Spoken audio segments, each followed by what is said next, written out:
មីកំពុងទឹកការហើយព្រើមានចង់និយាយទៅកាន់នាងព្រើនិយាយមួយពាក្យបណ្ដាលឲ្យមីភ្ញាក់ផ្អើល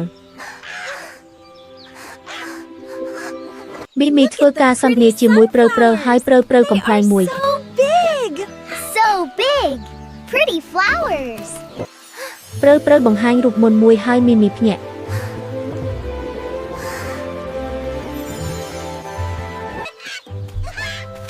មីដើរតាមព្រើដោយសប្បាយចិត្តព្រើនាំមីទៅកន្លែងសំខាន់មួយ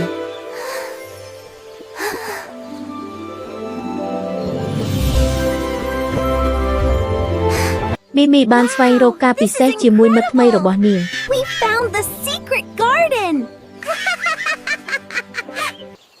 ថ្ងៃល្អបញ្ចប់